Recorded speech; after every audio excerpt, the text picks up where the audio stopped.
شروع اللہ کے نام سے جو بڑا مہربان نہایت رحم والا ہے۔ الف لام را، یہ ایک پرنور کتاب ہے، اس کو ہم نے تم پر اس لیے نازل کیا ہے کہ لوگوں کو اندھیرے سے نکال کر روشنی کی طرف لے جاؤ، یعنی ان کے پروردگار کے حکم سے غالب اور قابل تعریف خدا کے رستے کی طرف۔ وہ خدا کہ جو کچھ آسمانوں اور زمین میں ہے سب اسی کا ہے، اور کافروں کے لیے عذاب سخت کی وجہ سے خرابی ہے۔ جو آخرت کی نسبت دنیا کو پسند کرتے اور لوگوں کو خدا کے رستے سے روکتے اور اس میں کجی چاہتے ہیں، یہ لوگ پرلے سرے کی گمراہی میں ہیں۔ اور ہم نے کوئی پیغمبر نہیں بھیجا مگر اپنی قوم کی زبان بولتا تھا، تاکہ انہیں احکام خدا کھول کھول کر بتا دے۔ پھر خدا جسے چاہتا ہے گمراہ کرتا ہے اور جسے چاہتا ہے ہدایت دیتا ہے، اور وہ غالب اور حکمت والا ہے۔ اور ہم نے موسیٰ کو اپنی نشانیاں دے کر بھیجا کہ اپنی قوم کو تاریکی سے نکال کر روشنی میں لے جاؤ اور ان کو خدا کے دن یاد دلاؤ، اور اس میں ان لوگوں کے لیے جو صابر و شاکر ہیں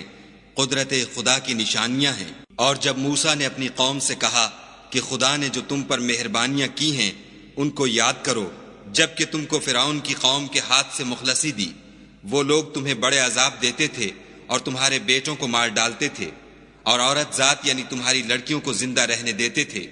اور اس میں تمہارے پروردگار کی طرف سے بڑی سخت آزمائش تھی۔ اور جب تمہارے پروردگار نے تم کو آگاہ کیا کہ اگر شکر کرو گے تو میں تمہیں زیادہ دوں گا، اور اگر ناشکری کرو گے تو یاد رکھو کہ میرا عذاب بھی سخت ہے۔ اور موسیٰ نے صاف صاف کہہ دیا کہ اگر تم اور جتنے اور لوگ زمین میں ہیں سب کے سب ناشکری کرو تو خدا بھی بے نیاز اور قابل تعریف ہے۔ بھلا تم کو ان لوگوں کے حالات کی خبر نہیں پہنچی جو تم سے پہلے تھے، یعنی نوح اور عاد اور سمود کی قوم، اور جو ان کے بعد تھے، جن کا علم خدا کے سوا کسی کو نہیں۔ جب ان کے پاس پیغمبر نشانیاں لے کر آئے تو انہوں نے اپنے ہاتھ ان کے منہوں پر رکھ دیے کہ خاموش رہو، اور کہنے لگے کہ ہم تو تمہاری رسالت کو تسلیم نہیں کرتے، اور جس چیز کی طرف تم ہمیں بلاتے ہو ہم اس سے قوی شک میں ہیں۔ ان کے پیغمبروں نے کہا، کیا تم کو خدا کے بارے میں شک ہے جو آسمانوں اور زمین کا پیدا کرنے والا ہے؟ وہ تمہیں اس لیے بلاتا ہے کہ تمہارے گناہ بخشے اور فائدہ پہنچانے کے لیے ایک مدت مقرر تک تم کو مہلت دے۔ وہ بولے کہ تم تو ہمارے ہی جیسے آدمی ہو،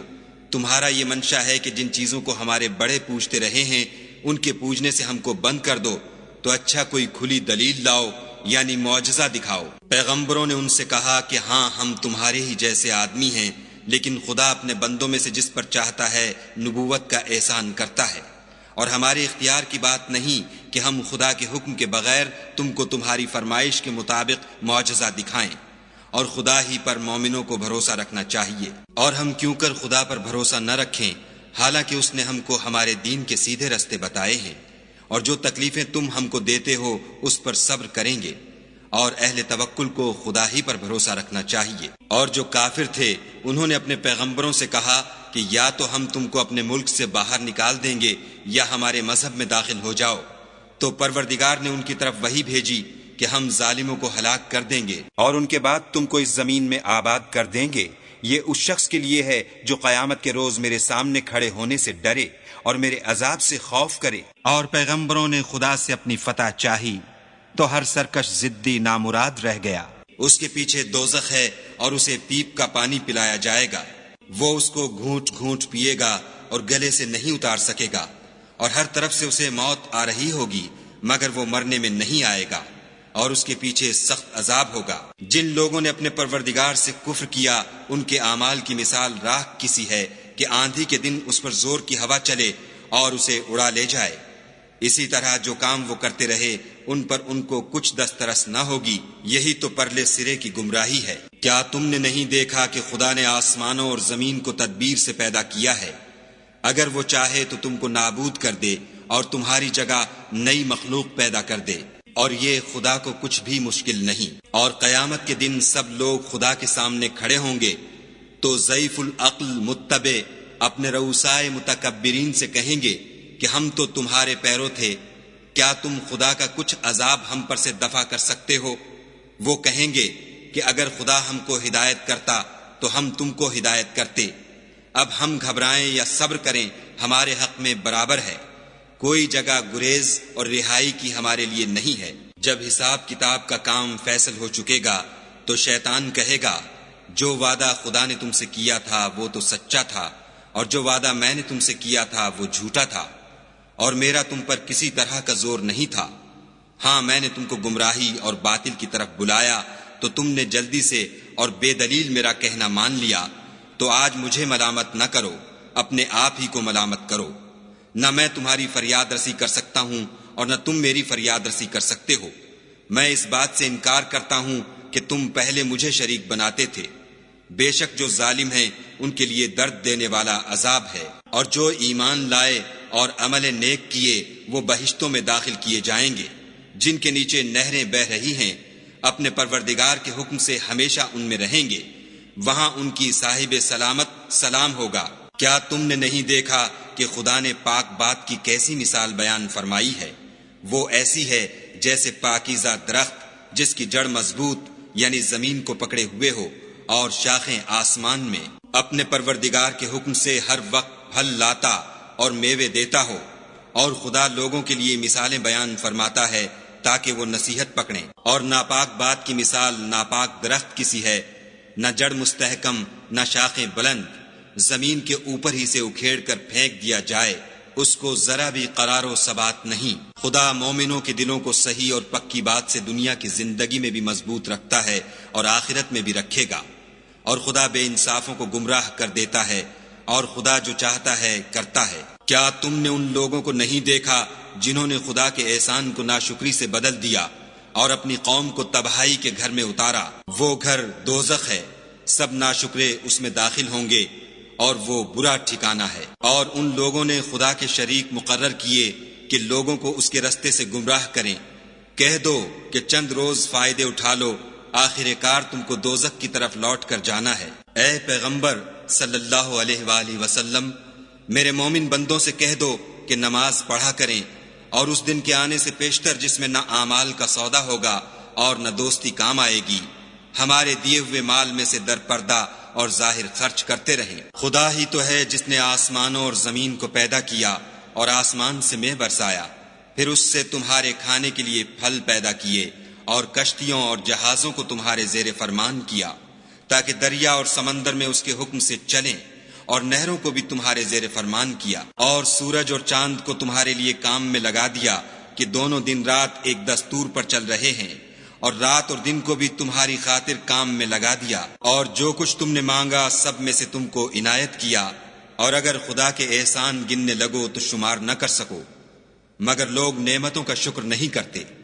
کچھ شک نہیں کہ انسان بڑا بے انصاف اور ناشکر ہے۔ اور جب ابراہیم نے دعا کی کہ میرے پروردگار اس شہر کو لوگوں کے لیے امن کی جگہ بنا دے،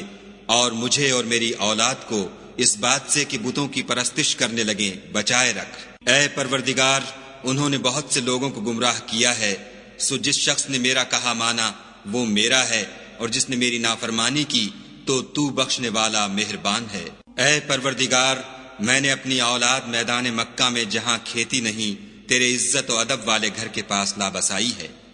اے پروردگار، تاکہ یہ نماز پڑھیں، تو لوگوں کے دلوں کو ایسا کر دے کہ ان کی طرف جھکے رہیں،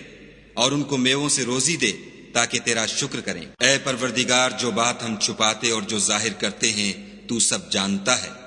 اور خدا سے کوئی چیز مخفی نہیں، نہ زمین میں نہ آسمان میں۔ خدا کا شکر ہے جس نے مجھ کو بڑی عمر میں اسماعیل اور اسحاق بخشے، بے شک میرا پروردگار دعا سننے والا ہے۔ اے پروردگار، مجھ کو ایسی توفیق عنایت کر کہ نماز پڑھتا رہوں، اور میری اولاد کو بھی یہ توفیق بخش۔ اے پروردگار، میری دعا قبول فرما۔ اے پروردگار، حساب کتاب کے دن مجھ کو اور میرے ماں باپ کو اور مومنوں کو مغفرت کیجو۔ اور مومنوں، مت خیال کرنا کہ یہ ظالم جو عمل کر رہے ہیں خدا ان سے بے خبر ہے، وہ ان کو اس دن تک مہلت دے رہا ہے جبکہ دہشت کے سبب آنکھیں کھلی کی کھلی رہ جائیں گی، اور لوگ سر اٹھائے ہوئے میدان قیامت کی طرف دوڑ رہے ہوں گے، ان کی نگاہیں ان کی طرف لوٹ نہ سکیں گی، اور ان کے دل مارے خوف کے ہوا ہو رہے ہوں گے۔ اور لوگوں کو اس دن سے آگاہ کر دو جب ان پر عذاب آ جائے گا، تب ظالم لوگ کہیں گے کہ اے ہمارے پروردگار، ہمیں تھوڑی سی مدت مہلت عطا کر تاکہ ہم تیری دعوت توحید قبول کریں اور تیرے پیغمبروں کے پیچھے چلیں تو جواب ملے گا، کیا تم پہلے قسمیں نہیں کھایا کرتے تھے کہ تم کو اس حال سے جس میں تم ہو زوال اور قیامت کو حساب اعمال نہیں ہوگا؟ اور جو لوگ اپنے آپ پر ظلم کرتے تھے تم ان کے مکانوں میں رہتے تھے، اور تم پر ظاہر ہو چکا تھا کہ ہم نے ان لوگوں کے ساتھ کس طرح کا معاملہ کیا تھا، اور تمہارے سمجھانے کے لیے مثالیں بیان کر دی تھیں، اور انہوں نے بڑی بڑی تدبیریں کی، اور ان کی سب تدبیریں خدا کے ہاں لکھی ہوئی ہیں۔ گو وہ تدبیریں ایسی غضب کی تھیں کہ ان سے پہاڑ بھی ٹل جائیں، تو ایسا خیال نہ کرنا کہ خدا نے جو اپنے پیغمبروں سے وعدہ کیا ہے اس کے خلاف کرے گا۔ بے شک خدا زبردست اور بدلہ لینے والا ہے۔ جس دن یہ زمین دوسری زمین سے بدل دی جائے گی اور آسمان بھی بدل دیے جائیں گے، اور سب لوگ خدائے یگانہ و زبردست کے سامنے نکل کھڑے ہوں گے، اور اس دن تم گناہ گاروں کو دیکھو گے کہ زنجیروں میں جکڑے ہوئے ہیں، ان کے کرتے گندھک کے ہوں گے اور ان کے منہوں کو آگ لپٹ رہی ہوگی۔ یہ اس لیے کہ خدا ہر شخص کو اس کے اعمال کا بدلہ دے، بے شک خدا جلد حساب لینے والا ہے۔ یہ قرآن لوگوں کے نام خدا کا پیغام ہے تاکہ ان کو اس سے ڈرایا جائے اور تاکہ وہ جان لیں کہ وہی اکیلا معبود ہے، اور تاکہ اہل عقل نصیحت پکڑ